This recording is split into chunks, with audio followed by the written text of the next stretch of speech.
Salut à vous les amis, bienvenue sur Facebook Win, j'espère que vous allez bien. Alors moi aujourd'hui je suis content de vous retrouver parce que ce que je vais vous présenter, c'est pas n'importe quoi. Cette semaine, en me baladant un petit peu sur YouTube, j'ai vu que les Américains tentaient des nuggets de taille XXL. Je me suis dit bon, les recettes XXL, ça je gère, les nuggets aussi. Donc du coup, je pense que... Bon, je vais vous montrer. Voilà.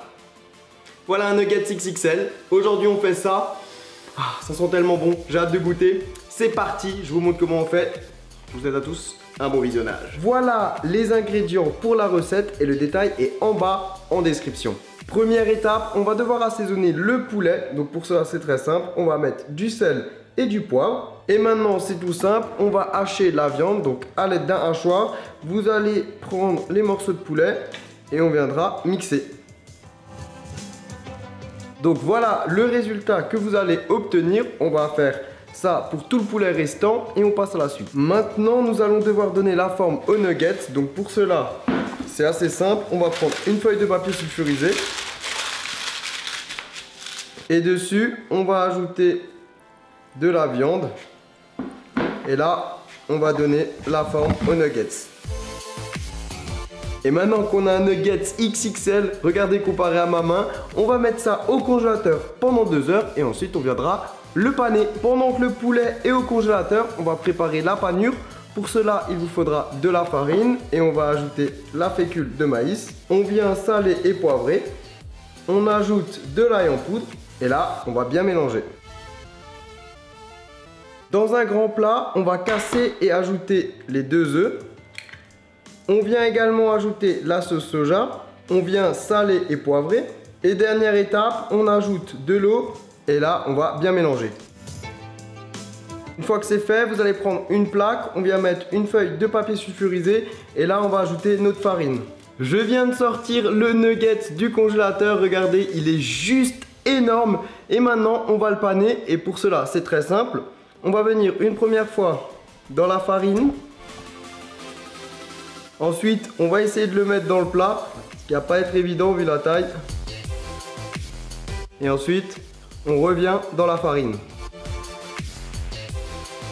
Et ça, on va le faire plusieurs fois jusqu'à ce qu'on ait un nugget bien pané. Et une fois que le nugget est bien pané, on va le faire cuire. Dans une poêle avec de l'huile bien chaude, on va faire cuire le nugget pendant 10 minutes de chaque côté. Et une fois que le nugget est bien cuit, on va le sortir de l'huile et on va le faire égoutter sur du papier absorbant.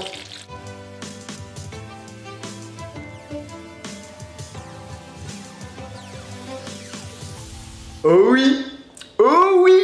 On y est, le moment de la dégustation. Donc je vais prendre le nugget, je vais le tremper un petit peu dans du ketchup. Donc je vais essayer de bien vous le montrer. Regardez, il est vraiment joli partout. Donc voilà.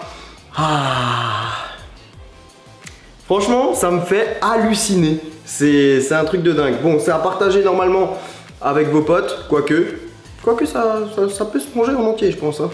Bon, allez, c'est parti. Oh là là.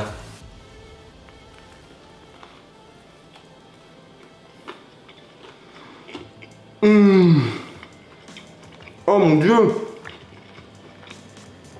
Oh, c'est hallucinant. Regardez les amis à l'intérieur, j'essaie de bien vous montrer, mais c'est exactement comme un nugget du McDo, mais en version XXL. C'est un truc de fou. Vraiment, je suis super content de cette recette. Je vous invite bien sûr à tester chez vous parce que c'est carrément fun à faire. Donc du coup voilà, je sais pas ce que vous en avez pensé de cette vidéo, mais en tout cas, si elle vous a bien plu, n'hésitez pas à mettre un pouce bleu énorme, enfin au moins aussi gros que ce nugget. Parce que j'ai encore une bonne nouvelle. Vous êtes prêts? C'est parti, je vais vous dire. Ce vendredi soir à 22h45, je serai sur C-Star. Vous savez, dans la nouvelle émission Guillaume, le replay de la semaine, ça va être... Franchement, ça va être épique. On va faire une dégustation en direct d'une de mes recettes. Voilà, en plus c'est une recette exclusive. Franchement, j'en dis pas plus, je pense que ça va vous plaire. Et puis bah voilà, si vous avez envie de me soutenir, n'hésitez pas comme d'habitude, le petit like qui fait plaisir. Si vous avez une idée de recette ou un défi, voilà, ça se passe dans les commentaires. Et puis comme d'habitude, je vous dis à très vite et ciao ciao.